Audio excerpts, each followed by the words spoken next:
아닙니다. 정확한 원인을 먼저 확인해야 합니다. 코 막힘의 가장 흔한 원인으로는 비중격 만곡증과 비후성 비염이 있는데요. 비중격 만곡증은 코를 안쪽에서 좌우로 나누는 칸막이가 틀어져 있는 곳으로 좌우가 비대칭이면 넓은 쪽은 호흡량이 많아지면서 자극이 많아져 콧살이 비대해집니다. 좁은 쪽은 공간이 좁아져 막히면서 결국 양쪽 다 막히게 됩니다. 비염은 코안 점막이 알레르기, 잦은 감기, 미세먼지 등등 여러 요인으로 인해 만성적으로 부어있는 상태를 말합니다. 그렇다면 무조건 수술하느냐 물으신다면 그건 아닙니다. 수술을 고려하는 경우는 첫 번째로 약물 치료에도 불구하고 증상이 지속되거나 약물 치료에 수능도가 많이 떨어지는 환자분들, 두 번째로 코막힘으로 인한 수면장애, 구강호흡, 코골이, 수면무호흡 등등이 있으실 때, 세 번째로 내시경이나 CT 검사상 명확한 구조적 문제가 있을 때, 환자와 불편감에 대해 충분한 상의 후 수술을 결정하게 됩니다. 비중격 만곡증의 경우 비중격 교정술을 진행하게 됩니다. 코 안쪽 공간의 평균 수직 높이는 짧은 곳은 한 2cm, 높은 곳은 한 5cm 정도 되는데 이 최단 거리보다 뼈나 연골이 길면 휘게 됩니다. 선천적으로 휘어진 경우가 가장 많고 코를 다치고 나서 발생하는 경우도 덜어 있습니다. 코안 공간의 높이는 한정되어 있기 때문에 그 안에서 반듯하게 만들기 위해서는 비중격을 이루는 연골과 뼈 중에서 휘어지는 원인이 되는 부위를 개개인의 코 구조에 맞춰 부분적으로 제거하거나 골절시켜서 모양을 잡습니다. 비후성 비염의 경우 하비갑계 절제술을 진행하게 됩니다.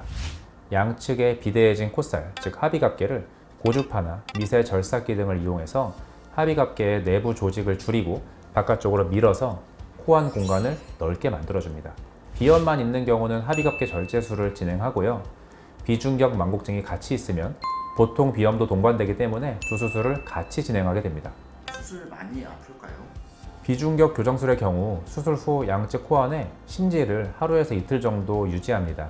제거하기 전까지는 통증이 생각보다 좀 있는 편입니다. 아무래도 코안에 심지를 넣고 생활하는 것이다 보니 많이 힘들어 하시긴 합니다만 그 하루 이틀 정도를 이겨내시면 신세계가 열릴 것입니다. 비중격 교정술의 경우 심지를 제거하고 나면 통증은 많이 줄어들지만 하비갑계 절제술과 비중격 교정술 두 수술 모두 수술 후 코안이 붓고 딱지가 생기면서 일시적으로 코막힘이 더 심해집니다. 보통 2주 정도면 많이 가라앉습니다. 다만 사람마다 점막 회복 속도나 반응이 달라서 기간은 2주보다 짧아지거나 좀 더 길어질 수도 있습니다. 수술 후 코 모양이 변하나요? 아닙니다.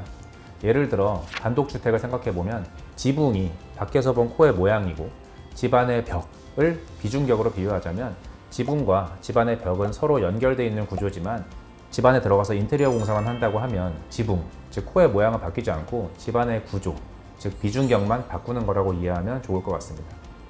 수술 후 외부에서 보이는 상처가 있나요? 비중격 교정술은 코 안쪽에서만 절개해서 진행하는 수술이라 겉으로 보이는 흉터나 상처는 남지 않습니다. 외부에서 보기에는 수술한 티가 전혀 나지 않습니다. 비중격만곡증 수술에도 다시 휘어져서 코가 막힐 수 있나요? 비중격 만곡증 수술은 단순히 휘어있는 부위를 깎아내는 것이 아니라 왜 휘어졌는지 정확히 분석하고 그 원인을 교정하는 것이 굉장히 중요합니다. 수술 전 CT나 내시경 검사를 통해 비중격의 휘어진 형태와 위치, 그리고 연골과 뼈의 상태를 정밀하게 파악한 후 환자 개개인의 해부학적 구조에 맞춘 수술을 시행을 한다면 수술 후 외상이나 강한 충격만 없다면 비중격이 다시 휘는 일은 드뭅니다. 흔히 수술해도 다시 휘더라 이런 이야기가 굉장히 많은데 이런 경우에는 정확한 해부학적 원인을 충분히 반영하지 않고 모든 환자에게 똑같은 술식으로 수술하는 경우 이런 문제가 덜어 생길 수 있습니다. 저희 서울 아산이비인후과에서는 정밀한 검사를 바탕으로 수술을 진행함으로써 위와 같은 걱정은 하지 않으셔도 됩니다.